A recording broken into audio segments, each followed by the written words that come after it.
नमस्कार दोस्तों, मैं Kiranpal Rana, lecturer geography, Haryana education department. तो दोस्तों, जैसे कि कम्पिटिटिव एग्ज़ाम के लिए मैं वीडियो बनाता हूं, तो एनसीईआरटी बेस्ड क्वेश्चंस आपके सामने डिस्कस किए जाएंगे। तो इसमें 10वीं कक्षा के एनसीईआरटी की बुक्स के जो भूगोल की बुक है उसके क्वेश्चंस लिए गए हैं। तो इसमें देखिए, सबसे पहले हमने संसाधन लेसन लिया है। पहला प्रश्न है, संसाधनों के उपयोग के लिए सबसे महत्वपूर्ण कारक कौन सा होता है? तो प्रौद्योगिकी की उपलब्धता सबसे महत्वपूर्ण कारक होता है। यदि हमारे पास टेक्नोलॉजी नहीं है तो हम संसाधनों को उपयोगी नहीं बना सकते। नेक्स्ट क्वेश्चन है, उत्पत्ति के आधार पर संसाधन कितने प्रकार के होते हैं? यह 2 प्रकार के होते हैं, जैव संसाधन तथा अजैव संसाधन। स्वामित्व के आधार पर संसाधन कितने प्रकार के होते हैं?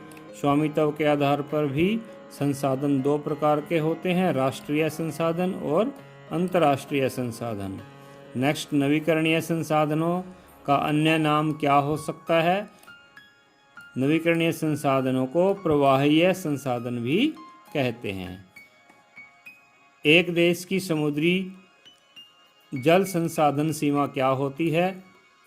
माय डियर लर्नर्स, यह 12 समुद्री मील अर्थात 19.2 किलोमीटर होती है, क्योंकि इसमें एक समुद्री मील में 1.6 किलोमीटर डिस्टेंस होता है।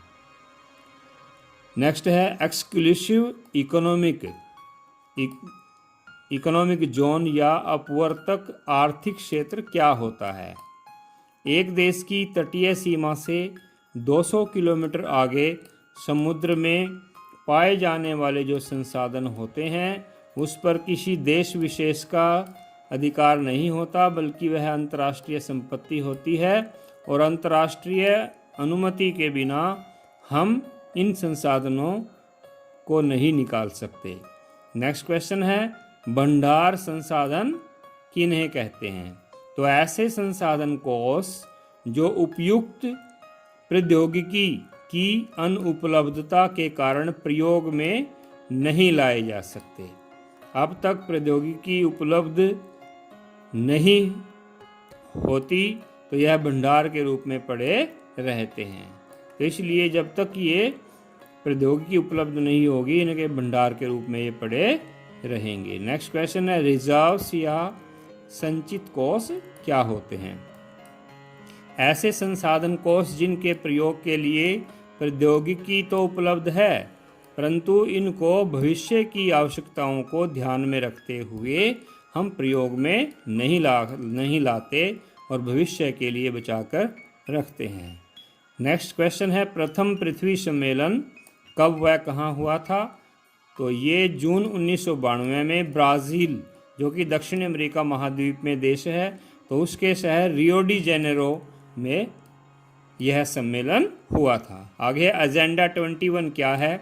यूनाइटेड नेशंस के इन्वायरमेंट एंड डेवलपमेंट पर हुए सम्मेलनों में से उनका एक स्वरूप को एजेंडा 21 कहते हैं। नेक्स्ट क्वेश्चन है, संसाधन संरक्षण पर विश्व में सबसे पहले किसने पहल की थी? तो इस पर सबसे पहले क्लब ऑफ रोम ने 1968 में पहल की थी। नेक्स्ट, स्माइल इज ब्यूटीफुल नामक पुस्तक के लेखक कौन थे? तो इस पुस्तक के लेखक सुमेशर, इन्होंने 1974 में यह पुस्तक लिखी थी। ब्रॉन्डटलैंड रिपोर्ट क्या है? यह कब छपी थी? तो यह रिपोर्ट सतत पोषणीय विकास की व्याख्या और उसका महत्व हमें समझाती है और यह 1987 में छपी थी। नेक्स्ट क्वेश्चन है, आवर कॉमन फ्यूचर या हमारा साझा भविष्य नामक पुस्तक किस पर आधारित थी? यह पुस्तक 1987 में छपी और ब्रॉन्डटलैंड नामक रिपोर्ट पर आधारित थी। सबसे अधिक नेट सोन एरिया कौन से राज्य में है? सबसे अधिक नेट सोन एरिया पंजाब राज्य में है, जो कि 84.47% है, जबकि सबसे कम नेट सोन एरिया 6.22%, यह पूरे भारतवर्ष में सबसे कम है। नेक्स्ट क्वेश्चन है, भारत में राष्ट्रीय वन नीति सबसे पहले कब लागू हुई थी? तो यह राष्ट्रीय वन नीति भारत में सबसे पहले 1952 में लागू हुई थी। भारत में वन्य क्षेत्र कितना है? 2017 के अनुसार 24.39%, 2019 के अनुसार 24.56%। मिट्टी के 3 प्रमुख तत्व कौन कौन से हैं? रेत, चिकनी मिट्टी और सिल्ट। जलोढ़ मिट्टी के ये प्रमुख 3 तत्व होते हैं। आगे है, पीडमोंट प्लेन के 3 अलग अलग नाम क्या हैं? पीडमोंट मतलब जहाँ पर पर्वतीय क्षेत्र समाप्त होता है और प्लेन क्षेत्र शुरू होता है, तो उसको पीडमोंट प्लेन बोलते हैं। तो इसको 3 नामों से जाना जाता है, द्वार, चास तथा तराई। नेक्स्ट क्वेश्चन है, आयु के आधार पर जलोढ़ मिट्टियों का वर्गीकरण करो। तो यह खादर और बांगर 2 प्रकार की होती हैं। नई जलोढ़ मिट्टी को खादर कहते हैं, पुरानी जलोढ़ मिट्टी को बांगर कहते हैं। काली मिट्टी के अन्य क्या क्या नाम हैं? रेगड़ मिट्टी तथा कपास मिट्टी। नेक्स्ट क्वेश्चन है, लाल मिट्टी तथा पीली मिट्टी अधिकतर कहाँ पाई जाती है? यह अधिकतर कम वर्षा वाले क्षेत्रों में पाई जाती है। मिट्टी का लाल रंग होने का क्या कारण है? जिस क्षेत्र में लोहे का अंश अधिक होता है, तो लोहा जब मिट्टी में डिफ्यूज हो जाता है, तो डिफ्यूजन प्रक्रिया के कारण मिट्टी का रंग लाल हो जाता है, जिसे हम उसको लाल मिट्टी कहने लगते हैं। लैटराइट मिट्टी किन किन राज्यों में पाई जाती है? यह आंध्र प्रदेश, केरल तथा तमिलनाडु में पाई जाती है। लैटराइट शब्द का अर्थ स्पष्ट करो। यह शब्द लेटर शब्द से लिया गया है, जिसका अर्थ ईंट होता है। कौन से राज्य में लैटराइट मिट्टी में काजू की खेती की जाती है? तो my dear students, Andhra Pradesh में लैटराइट मिट्टी में काजू की खेती की जाती है। बांगर में पाए जाने वाली मिट्टी में जो कंकड़ होते हैं, वह किस से बने हुए होते हैं? यह कैल्शियम से बनी हुई ग्रंथिकाएं होती हैं। मरुस्थलीय मिट्टी को अन्य किस नाम से जाना जाता है? इसको लवणीय मिट्टी के नाम से भी जाना जाता है। वनीय मिट्टी कहाँ पाई जाती है? यह वर्षा वनों में पाई जाती है। भारत में पेड़ पौधों की प्रजातियां कितनी पाई जाती हैं? ये 47,000 हैं। भारत में कितनी प्राणी जातियां पाई जाती हैं? ये 81,000 हैं। भारत में फूलों की कितनी प्रजातियां पाई जाती हैं? 15,000 प्रजातियां पाई जाती हैं। भारत में मैंग्रोव वन कितने प्रतिशत क्षेत्र पर हैं? यह 0.14% क्षेत्र पर हैं। एशियाई चीते की गति कितनी होती है? यह 112 किलोमीटर प्रति घंटा होती है। बक्सा टाइगर प्रोजेक्ट कौन से राज्य में है? यह भारत के पश्चिमी बंगाल राज्य में स्थित है। बक्सा टाइगर रिजर्व किस कारण से खतरे में पड़ गया है? यह पश्चिमी बंगाल में डोलोमाइट खनन के कारण खतरे में पड़ गया है। नेक्स्ट है, हेट्रोमिट्रस कानारेनेसिस। हेट्रोमिट्रस कानारेनेसिस क्या है? तो यह कर्नाटक में पाया जाने वाला एक जीव है, तो जिसकी फोटो ये नीचे लगाई गई है। नेक्स्ट क्वेश्चन है, ओकलैंड्रा ट्रावंथ कोरिया गैम्बल क्या है?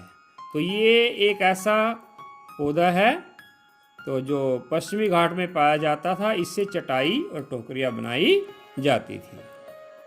तो ये ऐसे पेड़ पौधे जो तो दिखाए जा रहे हैं जो या तो खतरे में हैं या समाप्त हो चुके हैं। नेक्स्ट है, एम्बिलिका राइबिस क्या है? यह एक प्रकार की औषधीय लता होती है, जिसका चित्र नीचे दिखाया गया है।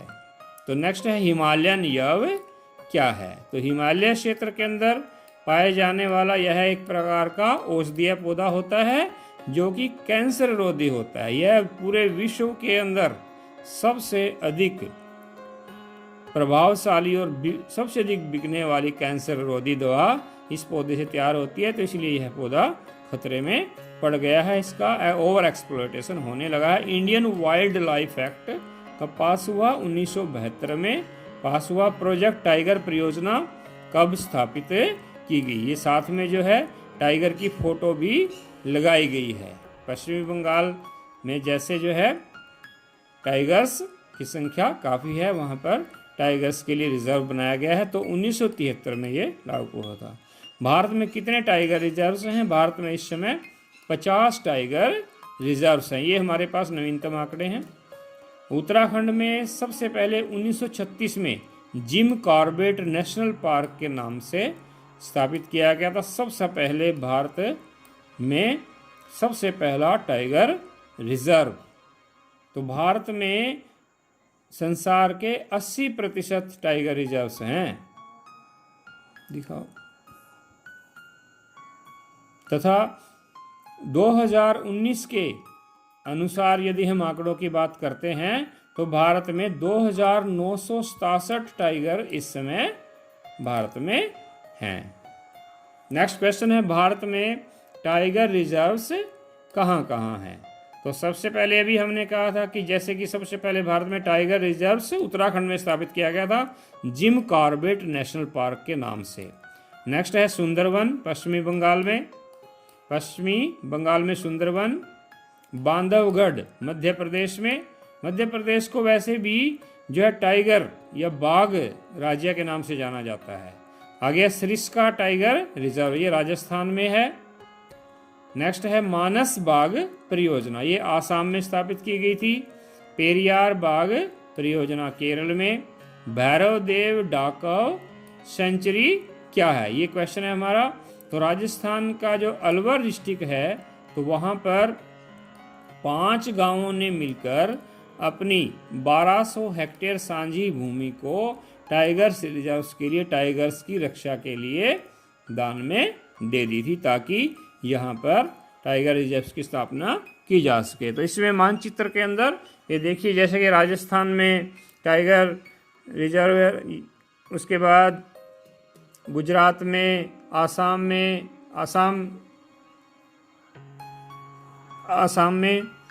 उत्तराखंड में जिम नेशनल पार्क। तो इस प्रकार से भारत के जितने टाइगर रिजर्व्स हैं इस मानचित्र के अंदर दर्शाए गए हैं। तो आगे है मुंडा तथा संथाल प्रजातियां कहाँ पाई जाती हैं? ये छोटा नागपुर के पठार में पाई जाती हैं। तो मुंडा और संथाल प्रजातियां जो है कि इनकी वेशभूषा कैसी होती है, इनका चित्र जो है साथ में लगाया गया है। तो भारत में संयुक्त वन प्रबंधन कार्यक्रम सबसे पहले कहाँ हुआ था? यह 1988 में उड़ीसा में हुआ था।